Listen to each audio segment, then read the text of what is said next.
Hi everyone and welcome to Book Boop. My name is Rachel and today I have a tag video for you. I'm going to do the leap year tag, which is quite special because you can only do it every 4 years on the leap year. I was tagged by Teresa over at Sweet Tea Reads. I will link her channel down below. Teresa, thank you so much for tagging me. I'm going to go ahead and jump into these questions. All have something to do with the leap year. So let's go ahead and get into it.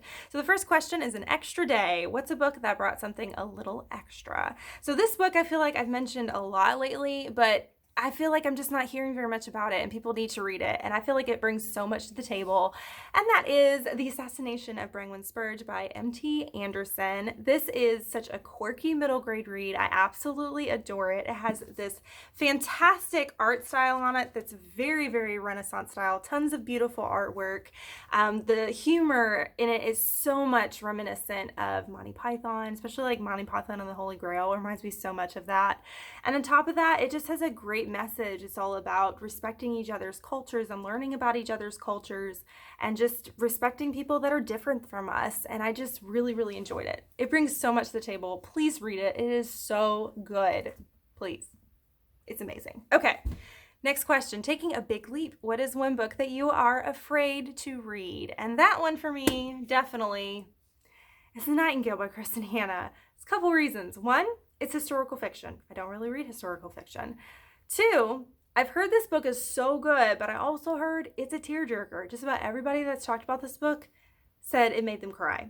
So I'm afraid that this book is going to wreck me.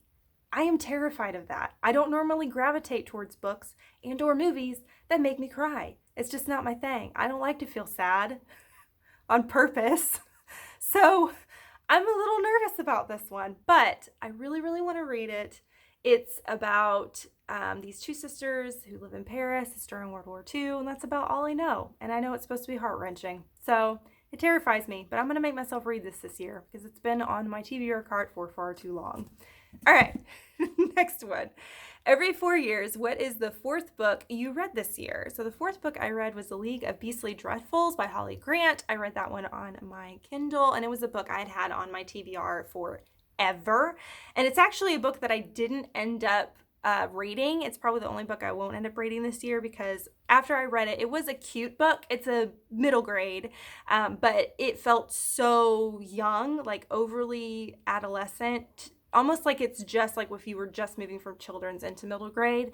And because of that, I felt so far removed from the writing that I just felt like I didn't have the right to read it because it's just so far removed from just the age. So anyways, but it was a really cute book. It was this dark story about this little girl whose parents have mysteriously died, and she's picked up by her aunts that she's never met before and didn't even knew that existed, and she's taken to this creepy old mansion that used to be an insane asylum. Anyways, it's creepy and cute, but it was just a little bit too young for me. But that's the fourth book that I read in 2020. Next question, 366 days in a year. Look at the third shelf, name the sixth book on that shelf, and then the sixth one after that. So I did this ahead of time so I wouldn't be like counting and trying to figure it out since I don't edit my videos. So the sixth book in on the third shelf, I did 1, 2, 3. The sixth one in is Blood of Wonderland by Colleen Oakes. This is the second book in the Queen of Hearts series. I couldn't remember the name of the series. This is a dark retelling and origin story of the Queen of Hearts. So if you've read Heartless by Marissa Meyer, you probably would enjoy this. Or also other way around, if you've read this, then you would probably enjoy Heartless. But this is a really kind of cool, dark, I mean, it's still Wonderland, but it feels a little more gritty and realistic retelling. It's good. It's really good. And of course, these covers are gorgeous. That's half the reason I bought these originally is because the covers are so gosh darn pretty. My goodness. Okay, and then the sixth one after that is Map of Days by Ransom Riggs. This is the fourth book in the Miss Peregrine's series. Is that right? Yes. It's the fourth one. If you've never heard of this series before, it is dark and kind of creepy, and it's about these kids who have these peculiarities. This is why it's Miss Peregrine's Peculiar Children, which is the name of the first book. And Ransom Riggs uses lots of old, kind of creepy looking photographs to help tell his story. So that's a really basic description and doesn't tell you much, but they're really good. And I have a lot of fun reading them. So Map of Days. All right. let's move on to the next question. Okay, leaping ahead, name 4 books that you want to read by the next leap year, or name something on your bookish bucket list by the next leap year. So for me, I'm going to pick bookish bucket list. So what I'm hoping to do is to kind of start but also continue diversifying my reading experience.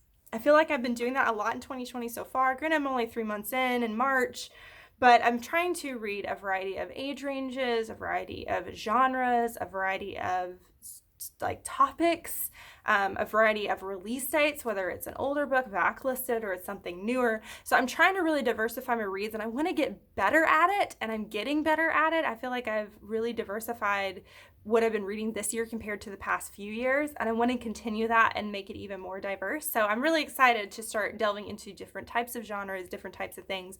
I know there are still some genres I'm probably going to avoid just because I really don't have interest in it, but I'm going to try, especially age range is something I really want to be better at. Especially I want to try to read more adult books specifically because I don't read that many of them. I've read several this year so far, and I want to continue that.